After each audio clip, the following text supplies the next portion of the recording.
7 keys to heaven riches. There is an inheritance in heaven. We can store treasures up there while we live in this world, and we shall see next the steps to obtain this kind of rewards. There is a precise accounting on our personal life that can generate a big yielding in heaven. In the Gospel, Jesus stated that we shouldn't go after riches on earth where moth and rust will destroy them, but better to create riches in heaven where are eternal. Also, Paul said that the greed of money is the root of all evil. He advises, don't trust money, trust God. Paul preached and exhorted honest and hard work so that no one economically is dependent on anyone. He told servants and slaves not to work only when the master was watching.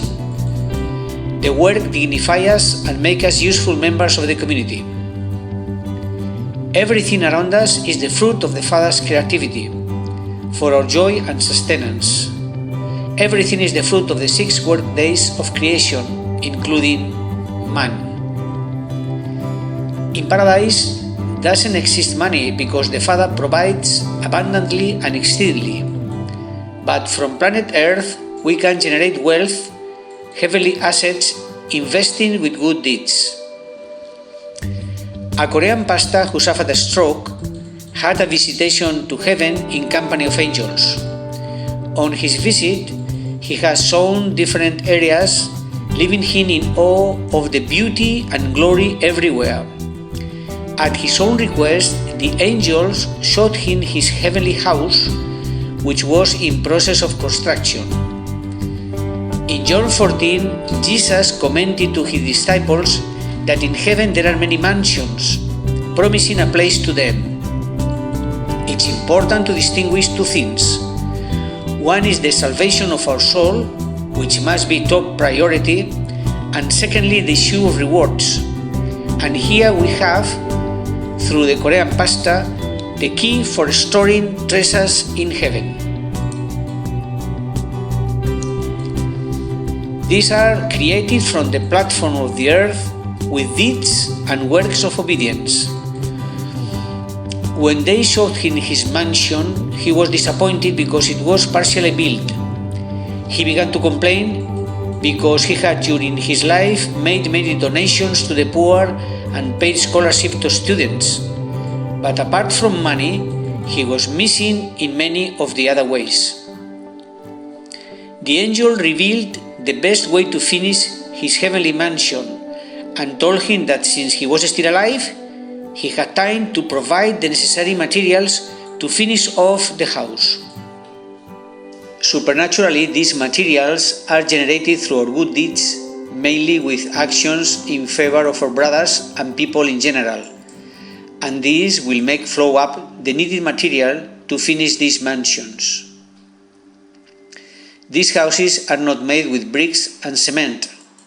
The materials of heaven are of a different nature and they are eternal, according to the laws operating in that region. Any kind of property in paradise doesn't need any cleaning, painting or renovation. We could say that they are made with condensed light and are easily mounted without effort by the builder angels who apply a touch of extreme beauty to the buildings, always looking to please their owners with wonderful details, and in the same way the furniture and all ornaments are implemented with a perfection never seen on earth, far beyond the best constructions in this world. These are the 7 steps, the 7 keys to perform deeds in order to provide heavenly materials for the constructions according to the angels. The proper payments of tithing, the offerings, the time dedicated to reading and meditating on the Bible, the time dedicated to prayer and intercession, accumulation of worship and praise to God, the time dedicated to evangelizing people, any type of social service, care for the sick or to the parish. Depending on the person, some people will activate all 7 keys, and others only some of them. Some keys cannot be a burden for people with lesser resources or economy. Not all is about cash. And there are other keys that can be easily activated without money to get the required accumulation of merits that will help in completing the paradise homes. Not everybody has a house in heaven, and that doesn't constitute a problem, because you can enjoy everything and heaven is your real home, and the real prize is the eternal life. But some people receive these extra rewards because of their loyalty and that they were really committed to bear fruit to the Father. The pastor tells that in heaven he saw a lady who was very humble and with little money while on earth. However, she participated in the cleaning of the church for free, and when finishing, she used to pray for all her family, friends and neighbors and the people she knew in need. That way, this lady of modest resources had invested her personal time in intercession without knowing she was creating wealth for herself. And up there, the pastor saw an incredible palace with a design fitting the desires of her heart. This case reminds me the old widow in the Gospel who was putting money in the temple treasury.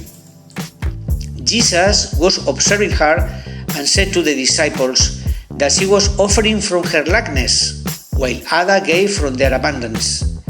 Imagine then the great rewards she's having in heaven. In another case, a beggar living in the street who had converted two other beggars to Christ, one winter night, sleeping with other homeless people, he saw that a young man was shivering from cold. The man was moved, and despite the low temperatures and risking his own life, gave the young man his only blanket. And that same night, he died. It said that in heaven, that earthly beggar is now king. God had granted him high honor, despite the fact that he only saved 2 souls, but he gave his life for a brother. God's priority is the winning of souls, and those helping in this harvest are greatly blessed. The gratitude of the Father is infinite. Even a glass of water that we give to a person has a reward. Those receiving the highest inheritance in heaven were given huge and imposing buildings. People who devoted his life to God and to the service of others, turning thousands of souls to Christ, are living as owners in giant buildings with the people that they saved. This is how things work in heaven. In fact, it seems that operates contrary to the things of this world, in which is more important the size of the account in the bank than the welfare of people. The full rich, relates the Gospel, was planning to expand the size of the warehouse to store more grain from the new harvest. He was gloating about the big prosperity laying ahead, but that very night, he died. It said that Alexander the Great, the Greek king who conquered the huge Persian Empire, when died at the age of 33, was transported with the hands empty, extended on both sides of the funeral chariot, indicating by his own will that we came to this world naked and we live also the same way. Proverbs says, "Cast a glance at riches and they are gone, for they will surely sprout wings and fly off to the sky like an eagle." The most important moment in the existence of a human being is not the day of our birth or when we die, but the day we shall meet God and face to face give account of our life. Are we ready for that decisive day? I don't mean that our only purpose be getting celestial mansions, but we must be wise over our time in this world, always seeking to please the Lord in all our ways. And despite our social and economical position, we are all invited to be truly rich in good actions, which no doubt are the seeds that we plant in heaven, that in due time will render a great and eternal profit. God bless you all.